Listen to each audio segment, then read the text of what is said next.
First at 4, breaking news today from Macomb County. Prosecutor Eric Smith has made a decision about his future as he faces corruption charges. Also, Governor Whitmer's COVID-19 update, what she's saying about state funding, the future of our school year, and how you can honor those who've been lost to the pandemic. Paula? Yeah, you know what? Healthcare workers are still pleading for your support, and they say it can be as easy as repurposing your holiday ribbon. I'll explain. Hi, Ben. Hey, Paula, we are just days away from April, but Mother Nature threw it in reverse over the last 24 hours. Can we get some warmth in here before the end of this week? We'll look at that right now, first at 4. Local 4 News starts now with a breaking news alert. I'm Devin Skillian in for Karen Drews, working from home right now. First at 4, beginning with breaking news out of Macomb County. Prosecutor Eric Smith has resigned as he faces 10 criminal corruption charges. Among other things, he's accused of running a criminal enterprise for his oversight of the county's forfeiture money. Smith denies any wrongdoing, but says it is better for his office, for the county, and for his family for him to step aside. His resignation letter reads in part, and this is the quote, "I have been a part of the criminal justice system for close to 30 years. Know that I have absolute confidence that our cherished justice system will bring forth the truth and exonerate me," end of quote. His resignation is effective immediately. We'll have more about what happens next in Macomb County coming up on Local 4 News at 5.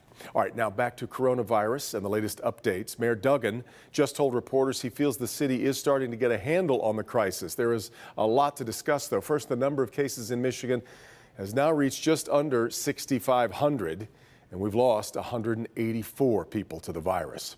Michigan National Guard has been deployed to 7 regional food banks so that they can help with sorting and packing and distribution of food. Detroit's 36th District Court is reminding people you should be paying your rent. While landlords can't start evictions right now, you still must pay. And if you're having a problem with your landlord or a bank for a mortgage payment and need help before you miss a payment, make sure you're calling. Reach out to either one of them rather than just not sending in a bill. Governor Gretchen Whitmer is outlining a tough week ahead, we expect, as Michigan continues to battle the virus, taking new steps to try to help us cope, and also reminding all of us about the things we need to do for our part to help stop the spread. Sandra Ali in the newsroom with more on what we heard today from the governor. Sandra. Well, Devin, the governor expects the number of cases and deaths to rise in the short term. That's why she says it's so important to follow the stay home, stay safe rules. Whitmer says we can't forget the victims who've already died. She spoke before the most recent update. Each of these 132 Michiganders who've lost their lives had stories and families and friends and loved ones, people that we need to think about the real loss as we are combating a pandemic that is hurting our state and our people. The governor also announced the state has earmarked $150 million to fight COVID-19. She's put a freeze on discretionary spending, state hiring, and promotions. She did not announce a decision on the fate of the school year. Whitmer says she will have much more to say on that later this week. And while the coming days will be rough as cases do go up, she says we can't veer from stay home, stay safe. The state's chief medical executive says you should only leave your home when absolutely necessary, and listed some things that families should not be doing to try to give us some perspective. Kids should not be outside playing with their neighbors. People should not be playing with each other in parks. People should not be leaving their homes to buy things that are not essential. This is not the time to have extended family gatherings. People must stay home. If we do the right thing and we do it now, we will be able to keep people from getting sick and save lives. And one other key piece of information, while President Trump has extended his national guidelines through April 30th, the governor has not determined if her stay home, stay safe executive order will also be extended as well. And of course, we will keep you posted on that. Yeah. Devin? You bet, Sandra. We'll see you here again at 5 o'clock. Meantime, Mayor Duggan making a pledge to get more testing available to every Metro Detroiter that needs it. The city is exploring ways to try to help people who don't have transportation to get to the testing sites for COVID-19. Mayor Duggan says the goal is to make sure anyone who is showing symptoms can get a test. My hope is a week from now, everybody in the city who needs a test and doesn't have transportation we'll be able to get that ride and we'll get tested. We are going to make testing available to every single person in this city who needs it. Today alone, more than 600 patients were able to get tested for COVID-19 at the state fairgrounds testing site, so that has expanded pretty quickly. Workers at Amazon and Instacart are walking off the job, meanwhile, demanding better pay and stronger protections from the virus. Some 100 workers staged a protest today outside the Amazon warehouse in Staten Island, New York. This comes after 13 of Amazon's warehouses have reported cases of COVID-19. And yet have remained open as essential business. Also, as many as 200,000 Instacart workers are on strike over hazard pay, paid sick leave, and better safety equipment. The drug Plaquenil, under investigation as a possible treatment for COVID-19, has attracted more controversy from Michiganders. Governor Whitmer facing some criticism for cracking down on inappropriate prescribing of that medication.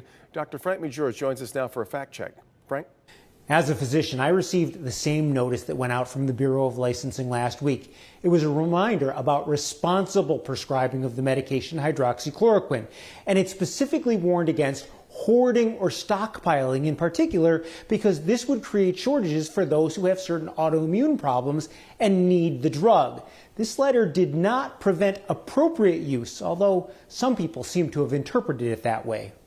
Doctors in hospitals treating patients with severe COVID-19 are not dismissing the possibility that hydroxychloroquine might be beneficial, and most are using it on COVID-19 positive patients, especially the more severe. Now, this is because the potential benefit, which remains completely unknown right now, outweighs the harm, especially in severe cases. Now, that risk-benefit judgment is not the same if people begin trying it on a large scale for prevention or treatment of minor cases. At this point in time, because the benefit is unknown and there is a small but measurable risk of dangerous side effects, it should not be broadly used. Carefully controlled clinical trials are underway to evaluate potential benefit, but until they are done, it should be reserved for people with diseases where it has proven benefit and cases where there is no harm in trying. Back to you. All right, Frank. Sandoz is the manufacturer of Plaquenil. They've donated 30 million doses of the drug to the Strategic National Stockpile, but that's just as a possible treatment for COVID-19 patients. As Dr. McGeorge says, nothing firm on it yet. There is a new way to show support for the frontline warriors who are battling the pandemic. We've seen yellow ribbons for hostages, gold stars for military families who've paid the ultimate price. Today, Paula Tutman takes us to the front lines of this war, where healthcare workers are asking that people tie one on for them. We've certainly seen video of doctors and nurses and first responders, healthcare workers in every way respond to the call of duty. It is tough, dangerous work. They're placing themselves and their family in harm's way. Dr. Dennis Lemansky, the chief medical officer for Henry Ford Wyandotte, is himself exhausted to tears. We have had to place providers off because we were concerned that they were at risk and showing signs. Do you know what they ask? When can I come back to work? When am I safe to come back to work? That's amazing. You know, they dodged a bullet and they want to go back and face the gun again. Come on.